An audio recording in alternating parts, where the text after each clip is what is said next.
அன்பு நேயர்களே, கடந்த வாரங்களாக உலகின் மிகப்பெரிய ஆபிரகாம் லிங்கன் வளைகுடாவில் தரித்து நின்று ஈரானுக்கு அச்சமூட்டி எச்சரிக்கையை செய்து வந்த நிலையில், ஈரானின் ஒரு ஆளில்லா விமானம் தாக்க முனைந்த போது அதை சுட்டு வீழ்த்திய ஆபிரகாம் லிங்கன் இன்று சனிக்கிழமை வளைகுடாவை விட்டு நகர்ந்து பசிபிக் கடலை நோக்கி நகர்ந்திருக்கின்றது என்பது ஒரு செய்தி. மற்றொரு செய்தி, வளைகுடாவில் ஆபிரகாம் லிங்கன் தரித்து நின்ற அதே இடத்தில் தற்பொழுது சீனாவின் அதிநவீன போர்க்கப்பலை நிறுத்தி இருக்கின்றது சைனா. இது இரண்டாம் செய்தி. மூன்றாம் செய்தி என்ன? ரஷ்யாவின் Mi-28 தாக்குதல் ஹெலிகாப்டர் ஈரானுக்குள் தரை தட்டி இருக்கின்றது. தரை தட்டி இருக்கிறதுக்கு அப்பால் அது ரஷ்யாவின் Mi-28 ஹெலிகாப்டர் பாகங்கள், அதன் பாகங்கள் முற்றுமுழுதாக ஈரானுக்குள் கொண்டு வரப்பட்டு அது முற்றாக இப்பொழுது பறக்கும் நிலையில், தாக்கும் நிலையில் தரித்து நிற்கின்றது ஈரானுக்குள். இந்த மூன்று செய்திகள் தான் இன்று வெள்ளை தேசங்களில் பரவலான செய்தியாக வெளிவந்தம் இருக்கிறது. அந்த செய்தியை கொஞ்சம் பார்த்துருவோமா? உலகின் மிகப்பெரிய ஆபிரகாம் லிங்கன் போர்க்கப்பல் வளைகுடாவில் இருந்து மீண்டும் பசிபிக் கடலுக்கு திரும்பி சென்றதை தொடர்ந்து அந்த இடத்தில் சீனாவின் அதிநவீன போர்க்கப்பலை நிறுத்தி ட்ரம்புக்கு ஒரு குடைச்சல் கொடுத்திருக்கின்றது சீனா. ரொம்ப முன்னேற்றம். ஈரானுடன் பேச்சுவார்த்தை தொடரும் என்று சொல்லி வந்த நிலையில் சீனாவின் நகர்வு ஒரு மிகப்பெரிய செக்மேட் ஆக பார்க்கப்படுகிறது. இது வெறும் கப்பல் அல்ல, ஒரு மிதக்கும் ஏவுகணை தளம். அமெரிக்காவின் எந்த ஒரு கப்பலையும் விட இது நவீனமயமானது, மிக நவீனமயமானது என்றும் சொல்லப்படுகின்றது.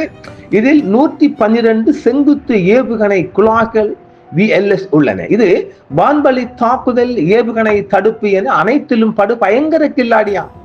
எதிரி நாட்டு விமானங்கள் அல்லது ஏவுகணைகள் நெருங்காமல் தடுக்கும் கேடயமாகவும் இது செயல்படுகிறது ஆபிரகாம் லிங்கன். மட்டுமன்றி உளவு மற்றும் கண்காணிப்பு கப்பல், அமெரிக்க கப்பல்கள் எங்கே நகருகின்றன, எத்தகைய சமிக்கைகளை பரிமாறிக்கொள்கின்ற சிக்னல்கள் பரிமாறிக்கொள்கின்றன என்பதே இது துல்லியமாக மோப்பம் பிடிக்கும் ஒரு மோப்பசாரி.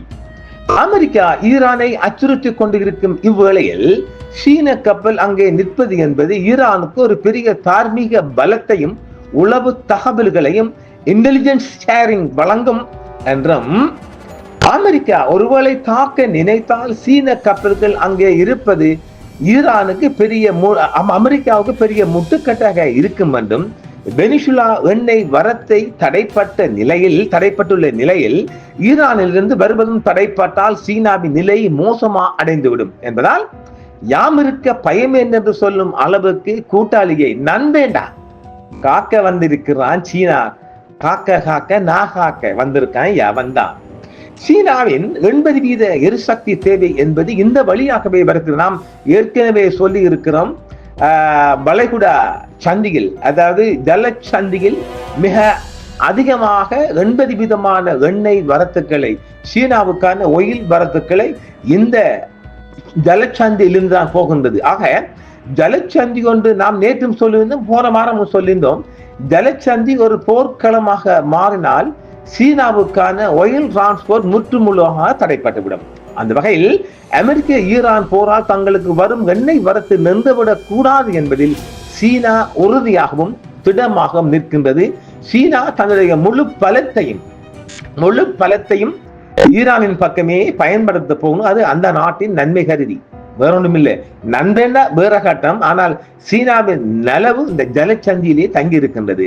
அமெரிக்கா நழுவி ஓடிய இடத்தில் சீனா தனது கொடியை நட்டுவிட்டது. ஈரானை சுற்றி இப்பொழுது அமெரிக்காவின் ஆர்மடாவுக்கு பதில் சீனாவின் அதிநவீன போர்க்கப்பல்கள் அணிவகுக்கின்றன. இது அமெரிக்காவின் சர்வதேச கௌரவத்திற்கு விழுந்த மிகப்பெரிய அடியாகவே பார்க்கப்படும் சொல்லலாம். அதாவது அமெரிக்கா இந்த ஒரு விடயத்தில் ஆபிரகாம் லிங்கத்தை நிறுத்தி ஒரு மூக்குடை பட்டிக்குன்னு சொல்லலாம். இதே வேளையில் தெஹ்ரான் வானில் ரஷ்யா நாட்டின் Mi-28 தாக்கு ஹெலிகாப்டர் மத்திய கிழக்கில் இன்று ஒரு புதிய கதவை திறந்திருக்கின்றது. ரஷ்யா வழங்கிய ஹெலிகாப்டர்கள் ஈரானின் வானில் விறுவிறுப்புடன் பறக்க தொடங்கி இருக்கின்றது. நகரில் ராணுவ வீரர்கள் மகிழ்ச்சி அடைந்தனர். இது வானில் புதிய சக்தி என்றும் அவர்கள் நினைத்துள்ளனர். இது ஹெலிகாப்டர் இரவு பகல் எப்போது வேண்டுமானாலும் பறக்கவும் தாக்கவும் தயார் நிலையில் ஈரான் வான்பரப்பில் வைத்திருக்கின்றது. இது ஈரானின் வானில் புதிய காவலன் என்றும் சொல்லலாம். இப்பொழுது சமூக ஊடக படங்கள் மற்றும் வீடியோக்கள் 2026ஆம் ஆண்டின் தொடக்கத்தில் தெஹ்ரானின் மெஹ்ராபாத் விமான நிலையத்தில் ஈரான் ரஷ்ய தயாரிப்பான Mi-28NE தாக்குதல் ஹெலிகாப்டர்களை இயங்குவதை காட்டுகின்றது. இது இப்ப நான் படம் வெளியாகி இருக்குது. ஒரு 5 மணி நேரம், கடந்த மாதம் நினைக்கிறேன், 5 மணி நேரம் முற்றுமுழுதாக வளைகுடாவுக்கான வான் ஏர் டிஃபென்ஸ் சிஸ்டம் உள்ளாக மூடப்பட்டது. இந்த வான்பரப்பு மூடப்பட்டு சீனாவின் 2 சரக்கு கப்பல் இறங்கிடும். ரஷ்யாவிலிருந்தும் பல விமானங்கள் அந்த 5 மணி நேரத்துக்குள் ஈரானுக்குள் தரை தட்டியதாக ஒரு செய்தி வெளியானது. அது என்னவென்று இப்போது பார்த்தால், இந்த Mi-28 ஹெலிகாப்டருக்கான முற்றுமுழுதான பாகங்கள், பார்ட்ஸ் அத்தனையும் இங்கே ஈரானுக்குள் கொண்டு வந்து இப்பொழுது பறக்கும் நிலைக்கு தயாராக வைத்திருக்கின்றது ஈரான் என்பது ஒரு மேலதிக செய்தி. 5 மணி நேரம் வளைகுடா முழுவதும் வான்பரப்பு மூடப்பட்டதும் விமான போக்குவரத்துகள் தடைப்பட்டது குறித்து நாம் ஏற்கனவே அந்த செய்திகளை வழங்கி இருக்கின்றோம். அந்த செய்தியின் பிரகாரம் ரஷ்யா Su-35 போர் விமானங்கள், Yak-130 விமானங்கள் மற்றும் Mi-28 ஹெலிகாப்டர்களை வாங்க திட்டமிட்டுள்ளது என்றும் குறித்த முந்தைய ஈரானிய அறிக்கைகளை தொடர்ந்து இந்த டெலிவரிகளும் தற்போது நடைபெற்றதாக சொல்லப்படுகின்றது. சமூக ஊடகங்களில் பரவும் சமீபத்திய புகைப்படங்கள் மற்றும் வீடியோக்கள் ஈரான் ரஷ்ய தயாரிப்பான Mi-28NE தாக்குதல் ஹெலிகாப்டர்களை பெற்றுள்ளது என்பதை காட்டுவதாகவே அது ஊர்ஜிதமாக்கின்றது.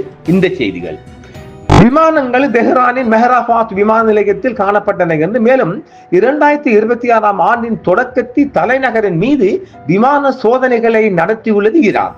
மெஹ்ராபாத் விமான நிலையத்தில் உள்ள ஹேங்கருக்குள்ளும் அதை சுற்றியும் Mi-28NE ஹெலிகாப்டர்களின் பல படங்கள் வெளிவந்துள்ளன என்றும், அங்கு ரஷ்யாவிலிருந்து டெலிவரி செய்யப்பட்டதை தொடர்ந்து அசம்பிளி பணிகள் நடந்து வருவதாக காட்டுகிறது. கூடுதலாக ஜனவரி 2026 தொடக்கத்தில் வெளியிடப்பட்ட ஸ்டாட்டர் வீடியோக்கள் சோதனை விமானங்களின் போது தெஹ்ரானின் மீது Mi-28NE ஹெலிகாப்டர்கள் பறப்பதை காட்டுகின்றது. ஈரானுக்கு வழங்கப்பட்ட ஹெலிகாப்டர்கள் அசல் டிஜிட்டல் உருமறைப்பு திட்டத்தை கொண்டுள்ளது. விமானம் Mi-28NM மாற்றத்தில் இருந்து பிரதான ரேடார் பிளேடுகளும் மற்றும் ஒரு புதிய வகை தூசி பாதுகாப்பு சாதனம் கடுமையான சூழல்களில் மேம்பட்ட செயல்திறனுடன் தொடர்புடைய மேம்படுத்தல் ஆகியவற்றை கொண்டுள்ளது என்பதை காட்சி சான்றுகள் சுட்டிக்காட்டுகின்றன. Mi-28NE தாக்குதல் ஹெலிகாப்டர்களை வாங்குவதற்கான ஒப்பந்தத்தை ஈரான் அதிகாரப்பூர்வமாக இன்னும் அறிவிக்கவில்லை. மேலும் எத்தனை ஹெலிகாப்டர்கள் ஈரானுக்குள் இருப்பது என்பது குறித்தும் செய்தி வெளியிடப்படவில்லை. இருப்பினும் இன்று வரை 6 Mi-28NE ஹெலிகாப்டர்கள் வரை ஈரானுக்கு வழங்கப்பட்டதாக பரவலான செய்திகள் வெளிவந்த வண்ணம் இருக்கின்றது. நவம்பர் 2023 ஈரானின் துணை பாதுகாப்பு அமைச்சர் brigadier general Mahdi harami Thasneem செய்தி நிறுவனத்திடமிருந்து Su-35 போர் விமானங்கள், Yak-130 போர் பயிற்சி விமானங்கள் மற்றும் Mi-28 ஹெலிகாப்டர்களை ஈரான் வாங்குவது தொடர்பான பேச்சுவார்த்தைகள் முடிவடைந்ததாக தெரிவித்திருந்தார். அந்த நேரத்தில் எந்த விநியோக காலக்கெடுவும் பகிரங்கமாக உறுதிப்படுத்தப்படவில்லை. சொல்லிருக்காங்க, வந்துடுச்சு. சரி, ஜனவரி 2026 தொடக்கத்தில் Mi-28 ஹெலிகாப்டர்கள் ஈரானுக்கு வந்ததாக அதிகாரப்பூர்வமற்ற தகவலை பரவியிருந்தது. தெஹ்ரான் மீதான சமீபத்திய படங்கள் மற்றும் விமான வீடியோக்கள் அந்த முந்தைய அறிக்கைகளை தற்பொழுது உறுதிப்படுத்துவதாக தெரிகின்றது. Mi-28NE ரஷ்யாவின் Mi-28 தாக்குதல் ஹெலிகாப்டரின் ஏற்றுமதி பதிப்பாகும் என்றும், இது கவச எதிர்ப்பு மற்றும் நெருக்கமான வான் ஆதரவு பணிகளுக்காக வடிவமைக்கப்பட்டுள்ளது. இது 30 மில்லிமீட்டர் பீரங்கி, வழிகாட்டப்பட்ட மற்றும் வழிகாட்டப்படாத ராக்கெட்டுகள் மற்றும் டாங் எதிர்ப்பு ஏவுகணைகள் ஆகியவற்றை கொண்டுள்ளது. Mi-28NM ரோட்டர் பிளேடுகள் மற்றும் புதுப்பிக்கப்பட்ட வடிகட்டுதல் அமைப்புகளை சேர்ப்பது ஈரானுக்கு வழங்கப்படும் ஹெலிகாப்டர்கள் புதிய ரஷ்ய உள்ளமைப்பின் கூறுகளை காட்டுவதாகவும் அது தெரிவிக்கப்படுகின்றது. தெஹ்ரானில் அமைந்துள்ள மெஹ்ராபாத் விமான நிலையம் பொதுமக்கள் மற்றும் ராணுவ விமான போக்குவரத்து நடவடிக்கைகளை மேற்கொள்வதாக அறியப்படுகிறது. இந்த வசதியில் ஹெலிகாப்டரின் தோற்றமும் அவற்றின் அடுத்தடுத்த சோதனை விமானங்களும் ஒருங்கிணைப்பு மற்றும் எதிர்கொள்ளும் நடைமுறைகள் நடந்து வருவதாக குறிக்கப்படுகின்றது. Mi-28 ஹெலிகாப்டர்களை ஈரானுக்கு மாற்றுவது மாஸ்கோவிற்கும் தெஹ்ரானுக்கும் இடையிலான பாதுகாப்பு ஒத்துழைப்பை மேலும் விரிவுபடுத்ததை குறிக்கிறது. ஆக தற்பொழுது ஈரான் எந்த தயார் நிலையும் வைத்துக் கொண்டிருக்கிறது. எந்த நிலையில் தான் ஈரானை தாக்குவதற்கு USA-யின் ஏர்போர்ஸ் சிறிய B2 ஸ்ட்ரீட் குண்டுவீச்சு விமானங்கள் தயார் நிலையில் இருக்கின்றது. நாம் இந்த செய்தியை அடுத்த காணொலியில் பார்ப்போம். நேயர்களே, நன்றி. மீண்டும் சந்திப்போம். என்றும் உங்களுடன் சன்ரைஸ் இந்தியா டிவி சப்ஸ்கிரைப் பண்ணுங்கள், பெல் பட்டனையும் கிளிக் செய்யுங்கள். உங்கள் ஆதரவே எங்கள் சேவை. ஆதரவு தாருங்கள், அரவணைப்போம். மறக்காம சர்ப்ரைஸ் பண்ணுங்க. தேங்க்யூ.